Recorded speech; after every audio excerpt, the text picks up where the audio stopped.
अभी जो लौकी आती है सब्जी, उसकी बेल जो होती है, एक इंजेक्शन डालते सुबह में लौकी बड़ी बड़ी हो जाती है। सभी को, अभी इंसान को पैसा इतना महत्व का हो गया, प्रकृति को निचोड़ ही लेना है, प्रकृति को निचोड़ ही लेना है। और हम समझते हैं कि हम विकास कर रहे हैं, 50 साल बाद पता चलेगा कि हम ये सब विनाश कर रहे हैं। अभी हम ऑर्गेनिक खेती की ओर बढ़ रहे हैं, सबको पता है कि ऑर्गेनिक खेती करना है, मूल हमारी जो भारतीय संस्कृति थी उसकी ओर हमें जाना है। अभी अभी मैं देखता हूँ हमारे यंग जनरेशन में पिज़्ज़ा खाना, जंक फूड, फास्ट फूड। अभी ये उन लोगों को जो पाश्चात्य देश है, उन लोगों को ताज़ा भोजन मिलता नहीं है, इसलिए वो खाते रहते हैं। यहाँ हमको ताज़ा भोजन मिलता है तो भी हम प्रिजर्वेटिव फूड ही खाते जा रहे हैं। तो हमारी जो आध्यात्मिक संस्कृति है उसको भी बचाना है और भौतिक दृष्टि से भी प्रगति करना है। हमारा देश भौतिक दृष्टि से कभी भी पीछे नहीं रहा है। सूर्य ग्रहण और चंद्र ग्रहण की बातें हम बरसों से करते आ रहे हैं। ऋषि मुनियों को ग्रहों की गतियों का ज्ञान होगा तभी ये बात कही होगी न कि इस दिन सूर्य ग्रहण पड़ेगा, इस दिन चंद्र ग्रहण पड़ेगा, ऋषि मुनियों ने कहा है। और हमारे गौतम मुनि हुए, हमारे कणाद मुनि हुए, उन अणु के बारे में जो ज्ञान दिया है शास्त्रों में, न्याय शास्त्र में, कणाद शास्त्र में। अब जो अणु विज्ञान की बात आती है दुनिया में कि अणु को तोड़ा जाता है, डिवाइड करते हैं और उसमें से एनर्जी उत्पन्न करते हैं, जिसको आणविक शक्ति बोलते हैं। अणु बम भी बनता है। हम विकास मानते हैं किंतु ये दुनिया के विनाश के लिए ही बनाया गया है ना, आणविक शक्ति। तो अभी हम अणु इसको बोलते हैं कि जिसको हम तोड़ सकते हैं। हमारे कणाद मुनि ने लिखा कि जिस पार्ट को हम डिवाइड नहीं कर सकते हैं, तोड़ नहीं सकते हैं, उसको परम अणु कहा जाता है, उसको परमाणु कहा जाता है। दो परमाणु को जब मिलाएंगे उसमें से द्व्यणुक बनता है, और 3 द्व्यणुक को मिलाएंगे उसमें से त्रणुक बनता है, और इस तरह से वस्तु की परिमाण बड़ा होता जाता है और एक दिन वस्तु बड़ी बनती है।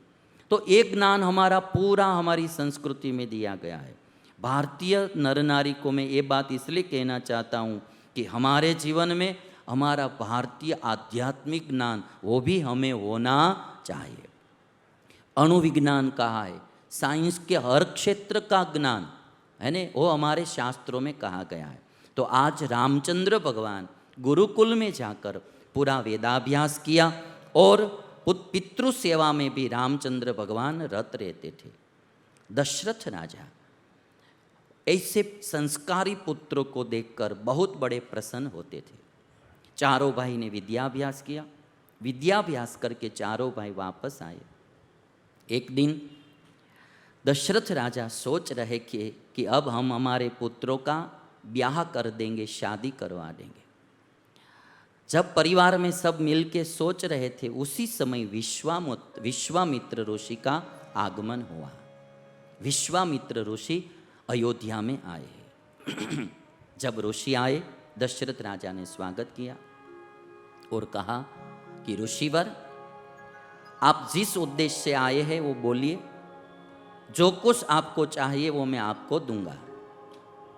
आप ऐसा मत सोचना कि मैं मांगूंगा और नहीं मिलेगा, जो कुछ चाहिए आप मांग लीजिए, मैं दूंगा। दशरथ जी ने कहा, कार्य सिद्ध होगा या नहीं होगा ऐसी शंका मत करना। तो विश्वामित्र बड़े प्रसन्न हुए और कहा कि दशरथ जी, मैं एक यज्ञ का अनुष्ठान करता हूँ और उसी यज्ञ में मारीच और सुबाहु नाम का जो राक्षस है, वो राक्षस दोनों आकर बार बार विघ्न डालते हैं। तो आपके पुत्र राम को मेरे साथ भेजिए, मारीच और सुबाहु को मारकर मेरा यज्ञ निर्विघ्न पूर्ण करवाए। और इसलिए काक पक्षधारी राम को मेरे साथ भेजिए। जो कान पर घुंघराले बाल होते हैं ना, उसको काक पक्ष बोलते हैं। राम के बाल घुंघराले थे कान पर, इसलिए काक पक्षधारी राम को मेरे साथ भेजे। यह बात सुनकर दशरथ राजा मूर्छित से हो गए। दशरथ जी ने कहा कि राम छोटा बालक है, राक्षसों के साथ लड़ नहीं पाएगा। और ये मारीच और सुबाहु है कौन? आप कहते हैं कि विघ्न करते हैं, तो मैं राम को तो नहीं भेज सकता हूं, छोटे हैं। आप कहते हैं तो मैं मेरी सेना लेकर आपके साथ आऊंगा। विश्वामित्र ने कहा कि नहीं, राम को भेजे।